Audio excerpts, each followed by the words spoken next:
Přátelé, já vás znovu zdravím. Tentokrát z takového podivného důvodu, protože jsem si říkal, že mě zaujalo, kolik je různých verzí jednoho příběhu, nebo teda výkladu jednoho příběhu, který se údajně odehrál kdysi dávno v dobách starého Řecka. Samozřejmě, protože to bylo ve starém Řecku, tak my nemáme jak tak úplně zrekonstruovat nějak dobře, jak to bylo doopravdy, ale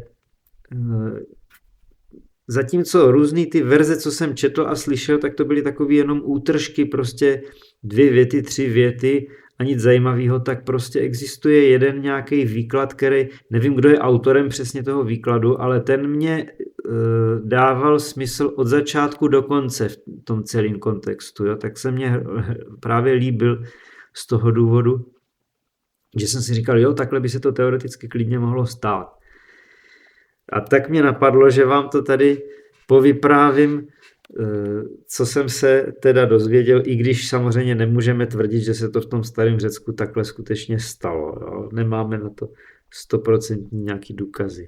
Ale je to pěkný příběh.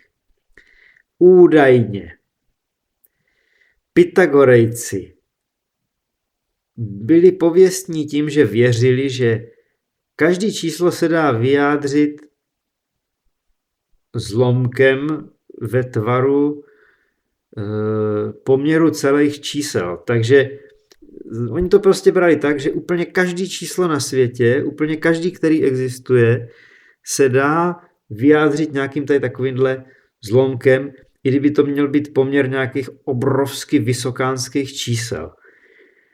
A jednoho dne se stalo, že přišel nějaký cizinec a řekl: já vím, že některá čísla se nedají takto vyjádřit. Například uhlopříčka čtverce se takhle vyjádřit nedá. Mimochodem, kdyby vás to zajímalo, uhlopříčka čtverce, tím je míněna druhá odmocnina ze 2. No a to samozřejmě bylo něco, co Pythagorejci vůbec nechtěli slyšet, takže prostě oni na něho spustili: co si to dovoluješ tady tvrdit takovýhle, běž, prosím tě, ty seš tady, ty bys pro nás byl nebezpečný úplně, ty seš nějaký spiknutý s ďáblem, ty nám tady chceš vhánět ďáblovu moc nebo co mezi nás, ty nemáš mezi nás vůbec chodit, ty tady nepatříš, běž pryč, běž, nechceme tě tady, nemáš tady co dělat mezi náma. Normálně ho vyhnali, jenže to nebyl konec.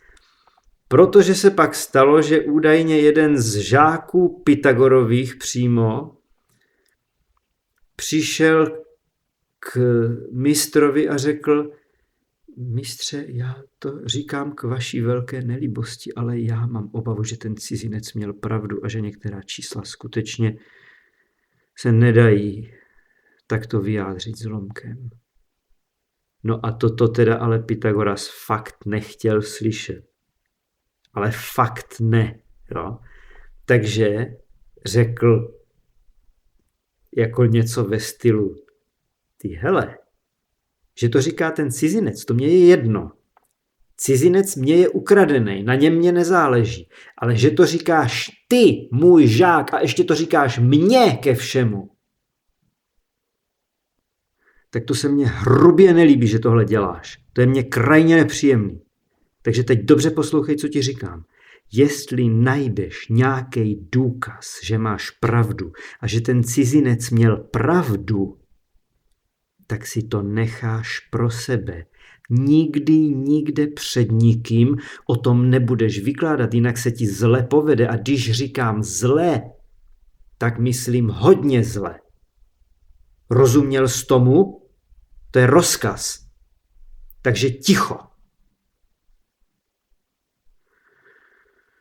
No a pokračování, to si asi domyslíte, protože co se může jinýho stát, když něco takhle někomu dáte rozkazem?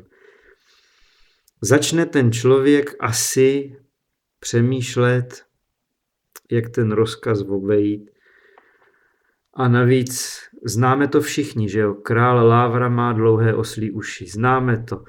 Takže ten žák Pythagorův, jeho to tak tlačilo v hlavě, ta myšlenka, že on ví něco a nesmí o tom nikde vykládat, že on to prostě jednoho dne nevydržel a on to někomu vykecal. Lidičky drazí, Pythagorejci se toho domákli. A víte, co mu udělali? Hodili ho do moře. Kvůli pitomé uhlopříčce čtverce ho hodili do moře. A smutná pointa je ta, že po mnohých stovkách let se zjistilo, že ten cizinec a ten Pythagorův žák měli pravdu. Že úhlopříčka čtverce a jiná čísla tomu podobná patří k takzvaným iracionálním číslům a ta se nedají vyjádřit poměrem celých čísel. Síla, co? Chudák Pythagorův učení. Zaplatil životem za neochotu druhých vylézt z komfortní zóny. Ale ono to tak je ve více případech, že někde je zaběhnutý systém a kdyby člověk chtěl do toho takhle rýpat, tak musí rozbít základy. No. Což se buď to nedá, nebo se to dělá velmi nesnadno. A mně se ten příběh líbí. Tak jsem si řekl, že vám ho tady povyprávím. To je ode mě vše. Takže se loučím a mějte se nádherně. A zase někdy příště si dáme nějaké pokračování.